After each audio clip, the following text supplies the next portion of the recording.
Hello बच्चों, आप कैसे हो? मैं आशा करता हूं कि आप सभी अच्छे होंगे।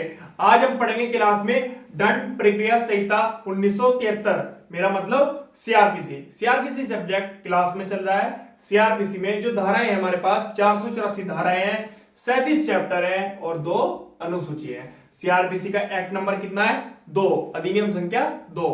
सीआरपीसी जम्मू कश्मीर राज्य पर 31 अक्टूबर 2019 से लागू हुई। सीआरपीसी पारित कब हुई? 25 जनवरी 1974 को। और प्रवर्तन डेट क्या है सीआरपीसी की? 1 अप्रैल 1974 को। ये सामान्य परिचय था सीआरपीसी का। मैंने आपको बता दिया ये प्री में क्वेश्चन आए हैं और बने हैं हमेशा, तो प्लीज याद करो इन्हें भी। एक बात तो ये क्लियर होगी। दूसरी बात, सीआरपीसी की धारा 1 से लेकर धारा 26 तक मैंने आपको क्लास में कंप्लीट करा दिया है। अगर आपको ये सभी वीडियो देखनी है तो आप मेरे YouTube चैनल पर जाकर प्लेलिस्ट में ये सभी वीडियो देख पाएंगे। एक बात यहां तक क्लियर हो गई। दूसरी बात, आज हम पढ़ेंगे सीआरपीसी में धारा 27 सेक्शन 27। उसमें लिखा है किशोरों के मामले में अधिकारिता।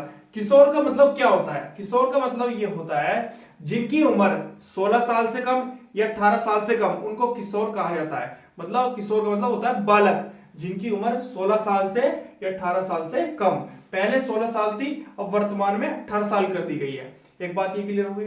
तो आज हम पढ़ेंगे धारा 27 में किशोरों के मामले में अधिकारिता। एक बात तो ये क्लियर हो गई। दूसरी बात, अपने नोट्स बना लो, एग्जाम में आपके क्वेश्चन आएंगे प्री में सेक्शन 27 से। अच्छे से अपना रिवीजन लगाओ। रिवीजन लगाओगे जितना उतना ही सब्जेक्ट मजबूत हो जाएगा।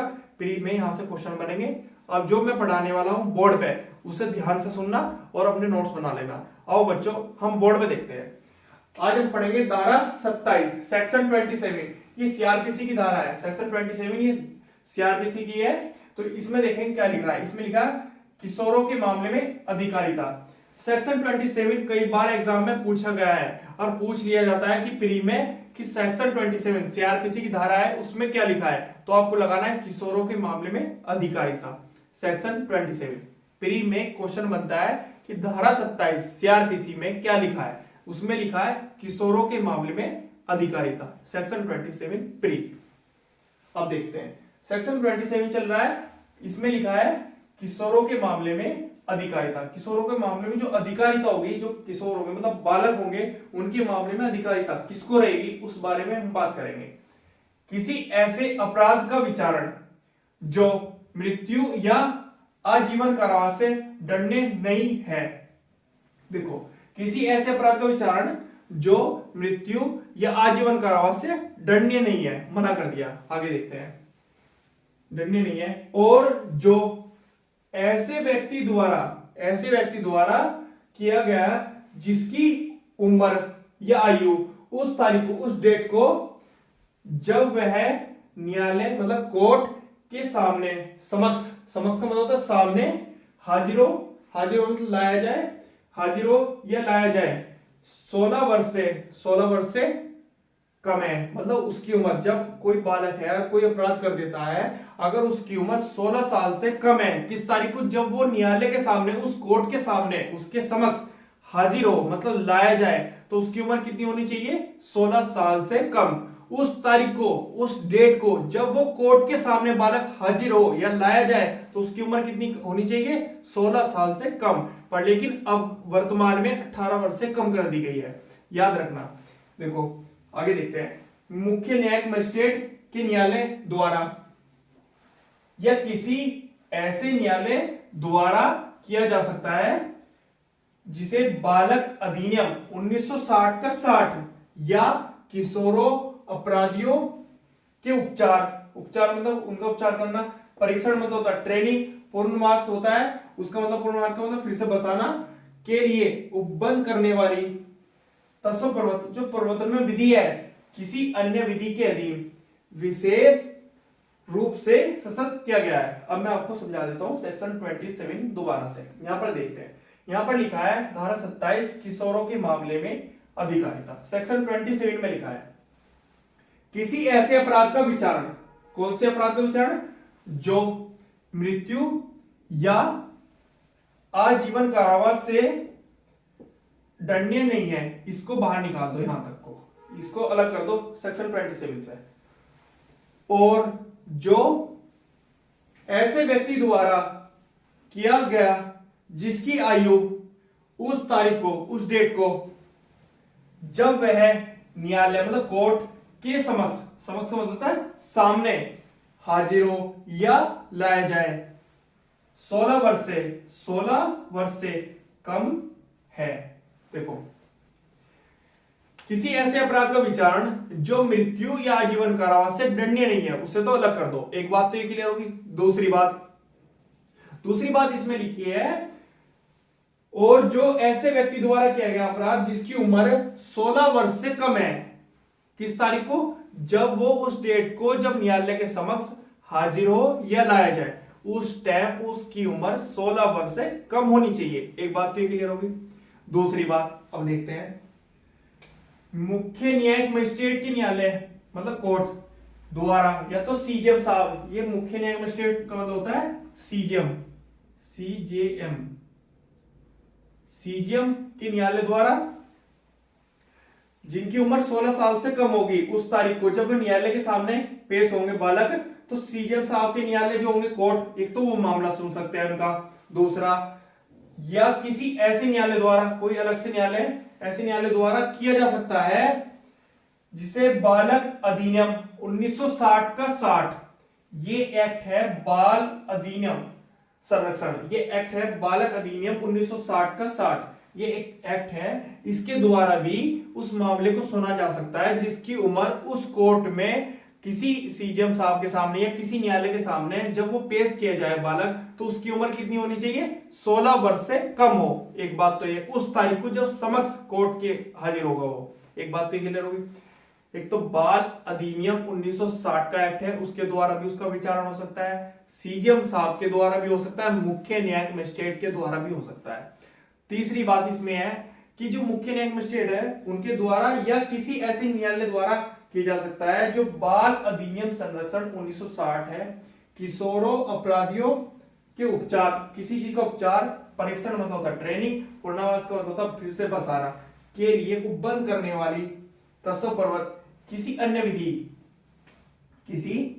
विधि के अधीन विशेष रूप से सशक्त किया गया है। देखो, इसमें लिखा है जिसकी उम्र 16 साल से कम होगी उस तारीख को जब वो न्यायालय के सामने पेश हो, कोर्ट के सामने पेश हो। एक तो मुख्य न्यायिक मजिस्ट्रेट उसका मामला देख सकते हैं किशोर का, दूसरा बाल अधिनियम 1960 का एक्ट है वो देख सकता है, तीसरा किसी अन्य विधि के द्वारा जो प्रवर्तन में है उसके द्वारा भी उसका मामला देखा जा सकता है। जो बाल अधिनियम 1960 का है, ये 1960 के बाद 1986 हुआ, 60 को हटा दिया, फिर 1986 के बाद 2000 हुआ, इसको 1986 को निरसित कर दिया, फिर 2000 के बाद हुआ 2015। अब वर्तमान में बाल अधिनियम जो चल रहा है वो 1960 की जगह 2015 चल रहा है। एक बात तो ये होगी, इस एक्ट के द्वारा भी किशोरों के मामले की अधिकारिता देखी जा सकती है।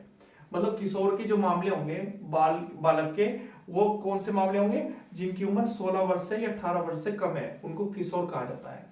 तो जो किशोर के मामले देखेंगे वो सीजेएम साहब देख सकते हैं, मुख्य न्यायिक मजिस्ट्रेट देख सकते हैं। ये सीजेएम साहब कहां पर है, ये सीजेएम साहब देख सकते हैं इन किशोरों के मामलों को। एक तो ये, दूसरे बाल अधिनियम का जो एक्ट है उसके द्वारा भी देख सकता है, जो बालक अधिनियम है 1960 का, इस एक्ट के द्वारा भी देखा जा सकता है, या इसके अलावा किसी अन्य विधि के द्वारा भी देखा जा सकता है। जो प्रवर्तन में है, जो प्रवर्तन में विधि चल रही है उसके द्वारा भी देखा जा सकता है।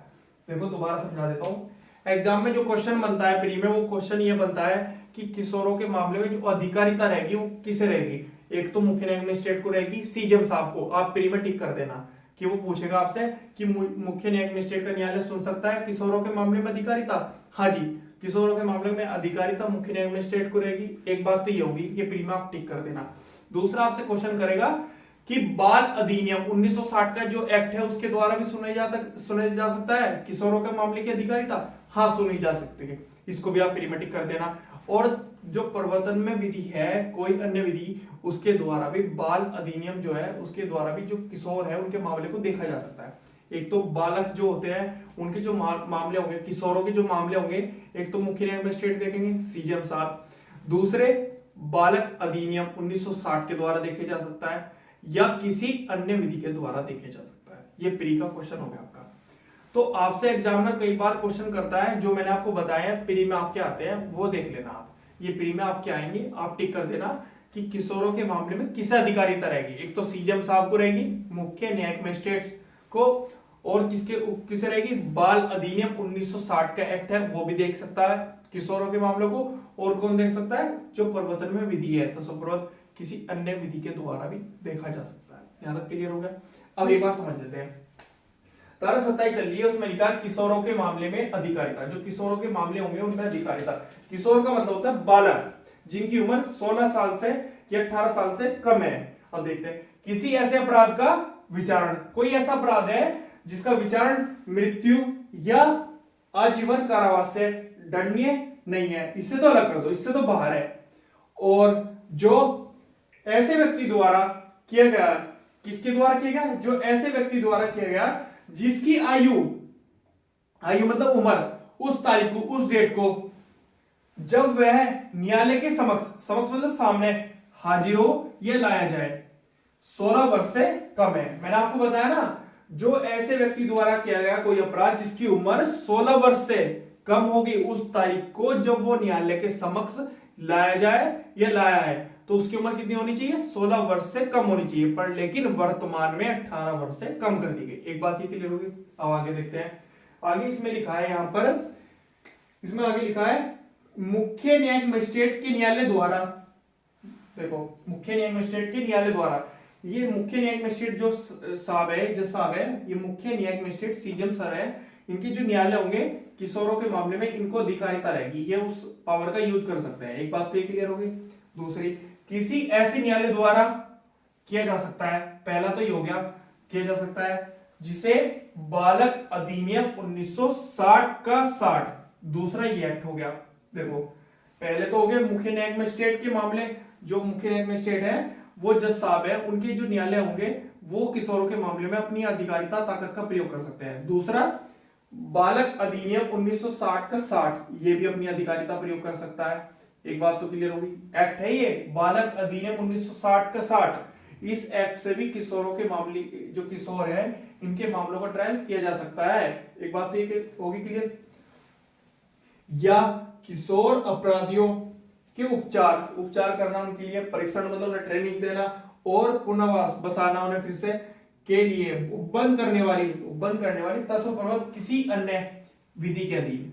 तीसरा आपका ये हो गया, किसी अन्य विधि के अधीन विशेष रूप से सशक्त किया जा सकता है। देखो, जो किशोर होंगे उनके मामले में पहले तो देख रहे हैं सीजेएम साहब, एक बात तो ये होगी, मुख्य न्यायिक मजिस्ट्रेट का जो न्यायालय होंगे वो भी किशोरों के मामले को देख सकते हैं। एक बात ये क्लियर होगी। दूसरा, बालक अधिनियम 1960 का जो एक्ट है ये भी किशोरों के मामले को देख सकता है। और तीसरा, किसी अन्य विधि के द्वारा। यहां तक क्लियर हो गया। देखो, दोबारा बता देता हूं कि जो किशोरों के मामले में अधिकारिता रहेगी धारा 27 में, वो किसे रहेगी, एक तो मुख्य न्यायिक मजिस्ट्रेट के न्यायालय को रहेगी। दूसरा किसे रहेगी, दूसरा रहेगी बालक अधिनियम 1960 का 60, इस एक्ट को रहेगी। और उसके बाद किसी अन्य विधि के एक्ट को भी रहेगी, जो कोई अलग से विधि है तत्संप्रवत में, उस विधि को भी इसमें पावर रहेगी।